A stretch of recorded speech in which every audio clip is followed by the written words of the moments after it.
পরম দয়াল শ্রী শ্রী ঠাকুর মুকুলচন্দ্র আমাদের এই ধরাধামে প্রত্যেকের মানব জীবনে কল্যাণের জন্য, আনন্দের জন্য তিনি এই ধরাধামে এসেছেন। আমরা তারে তারে বাণী দয়া উপলব্ধি করব, যারা তার বাণীগুলিকে নিজের চরিত্রতে পালন করবে। পরম দয়াল শ্রী শ্রী ঠাকুর মুকুলচন্দ্র আমাদের জীবনের জন্য অনেক বাণী দিয়েছে। আমরা কিছুটাও বাণী যদি মাথায় নিয়ে চলতে পারি, তাহলে আমাদের জীবন মঙ্গল হবে, ধন্য হবে।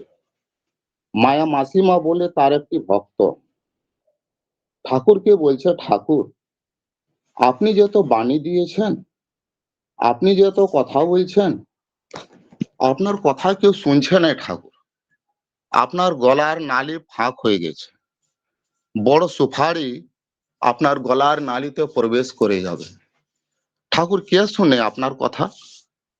এই শুনে ঠাকুরের একটু মাথায় চিন্তা হলো। ঠাকুর বসে আছে, সবাইকে বলছে কি আমি যত বাণী দিয়েছি, আমি যত কথা বলেছি, কিসের জন্য বলেছি, কার জন্য বলেছি? বিশেষ ঋত্বিক ভক্ত কর্মী, কেউ বলছে দেশের কল্যাণের জন্য বলেছেন, মানব জীবন কল্যাণের জন্য বলেছেন, বিশ্ব কল্যাণের জন্য বলেছেন। ঠাকুর এটা খুব পছন্দ করছে না। সারা দিন ধরে মানুষ আসা যাওয়া করছে, ঠাকুর একই কথা বলছে, আমি যত বাণী দিয়েছি কেন? সন্ধ্যানার আগে পরম পূজপাদ আচার্যদেব শ্রী শ্রী বরদা এলেন, ঠাকুরকে প্রণাম করলেন। ঠাকুর বলছেন, বড় খোকা আপনি, আমি যত বাণী দিয়েছি কিসের জন্য দিয়েছি রে, কেন দিয়েছি? পরম পূজপাদ আচার্যদেব শ্রী শ্রী বরদা নিজের দিকে তাকিয়ে বললেন, হাগে আপনি সব বাণী আপনি আমার জন্যই দিয়েছেন। আপনি যত বাণী দিয়েছেন আমি এগুলো সব পালন করব। এই শুনে ঠাকুরের কি উল্লাস! ঠাকুর বলছে, দেখ দেখ দেখ ওই মায়া মাসিমাকে, ওই যে তুমি বলছিলিস আমি যত বাণী দিয়েছি, আমি যত কথা বলেছি, কিসের জন্য বলেছি? ওই দেখ আমার বড় খোকা, ও নাকি বলছে এইসব বাণী আপনি আমার জন্যই বলেছেন। তাই শ্রী শ্রী ঠাকুরের দীক্ষা নিলে হবে না। আমরা সব দীক্ষার কথা বলি, তো আমি উল্টো কথাটা বলছি কি, দীক্ষা নিয়ে যদি বিধি মাফক না চলো তাহলে উন্নত হবে না। দীক্ষা নিয়ে ভাবছ বসে সবেই হলো, ঠাকুর বলছেন তা তো নয়, তা তো নয়। যদি বিধান মাফক না চলো, দীক্ষা নিতে হবে কিন্তু বিধির বিধানকে মানতে হবে। তো বিধির বিধানকে কি করে মানবো? তা আমরা ছোটবেলা থেকে দেখি অনেক মানুষ শ্রদ্ধা ভক্তির গল্প খুব করতেন, কিন্তু নিজের জীবনে শ্রদ্ধাটাকে পালন করা অত সহজ কথা নয়। আমি ঠাকুরকে গুরু বলবো কখন? আমি যদি হাত তুলতে বলি কে কার শিষ্য, তা আমাদেরকে শিষ্য হতে হবে।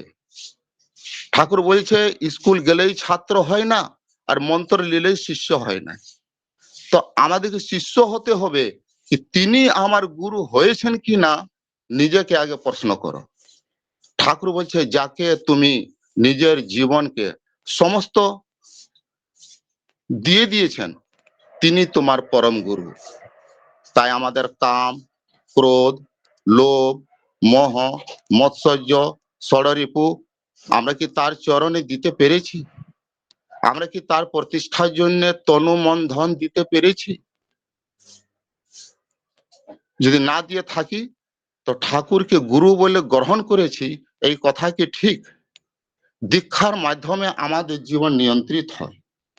আমাদের জীবনে দুটি ভাব, একটি সু আর একটি কু।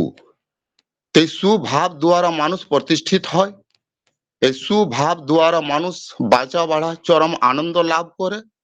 কিন্তু এই সুভাবটা রাতারাতি তৈরি হয় না। দীক্ষার মাধ্যমে, তার দেওয়া নীতিবিধি অনুসরণের মাধ্যমে, তার চরিত্রের মাধ্যমে সেগুলি প্রকাশ হয়।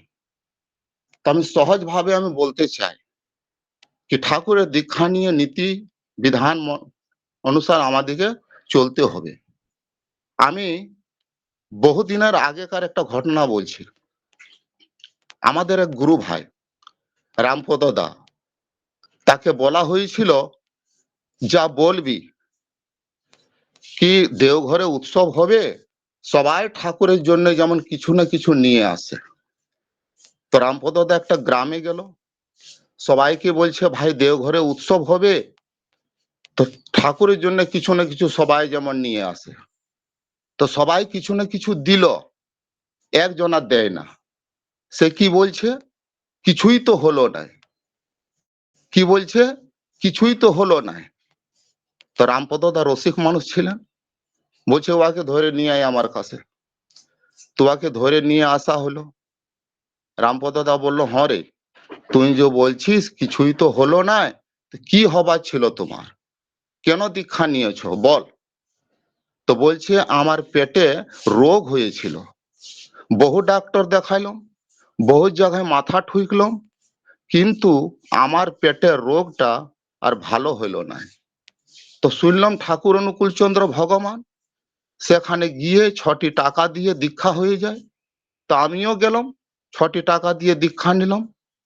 বলে তারপরে আর কি হলো, বলে তারপরে আর কি হবে, যে আমার পেটে রোগ ছিল সে আমার আছেই। তো রামপদ দা বলছে কি তোমাকে দীক্ষার আসনে বসিয়ে কিছু ওষুধ দেওয়া হয়েছিল, তো সেই ওষুধগুলো তুমি খেয়েছো। তখন দাদা এদিকে ওদিকে তাকাচ্ছে, বলছে হাই কপাল, দীক্ষার আসনে বসিয়ে ওষুধ দেওয়া হয়েছিল, আমি তো ওষুধের পুড়িয়া পাই নাই। তো রামপদ দা বললো, হরে তোমাকে দীক্ষার আসনে বসিয়ে 1 পয়সা দিয়েছিল না, বলছে হ্যাঁ। বলে আর কি বলেছিল, কে এটা ডেলি ঘুম থেকে উঠে না খেয়ে দিয়ে ঠাকুরকে দিবি। বলে হ্যাঁ এটা তো বলেছিল। বলে আর কি বলেছিল, কি 30 দিনের দিনে এই পয়সাটা ঠাকুর বাড়ি দেওঘর পাঠাবি। বলে হ্যাঁ তা তো বলেছিল। তো বলছে তুই কি করেছিস বাবা একটুকু বল। তো বলছে ওটা আমি ডেলি তুলে রেখেছি, ভাঁড় ভর্তি হয়ে গেছে, পাঠাই আমি না। তো সেই দাদা কে বলা হইলো কি তোমাকে কিছু ওষুধ দেওয়া হয়েছিল, তো সেই ওষুধগুলো তুমি খেয়েছিলে।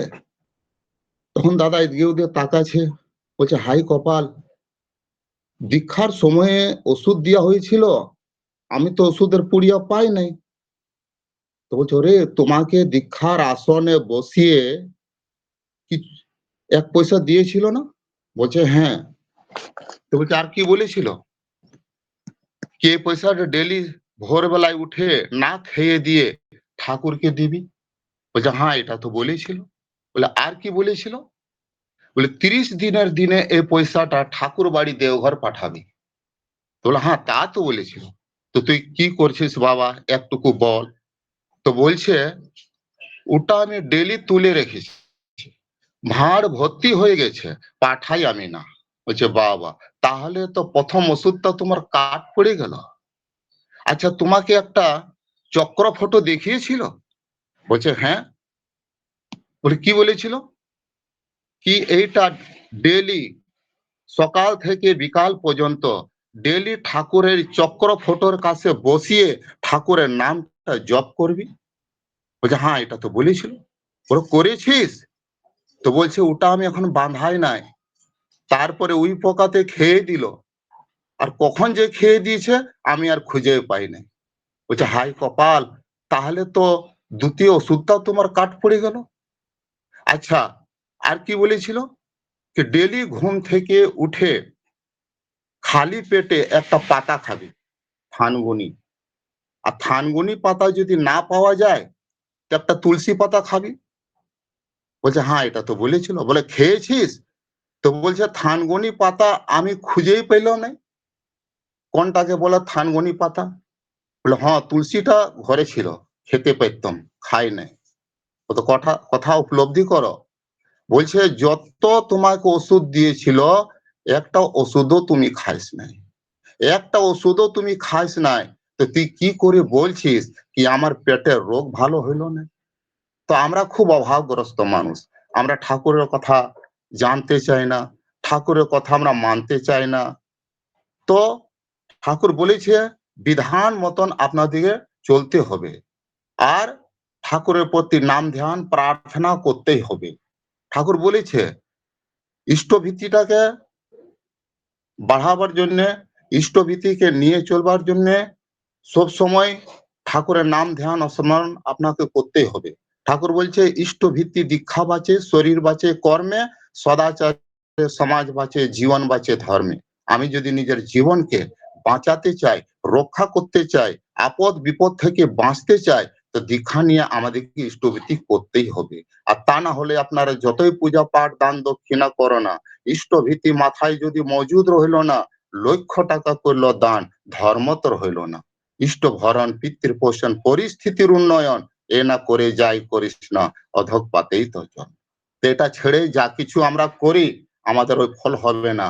ইষ্টভীতির এই যে ঠাকুর আমাদেরকে দিয়ে গেছে, এইটা এসে আমরা অনেক জায়গাতে আমরা ভালো আছি, বেঁচে আছি। এই বলে আজকে এখানে আমি শেষ করলাম। জয় গুরু। সবাইকে জয় গুরু।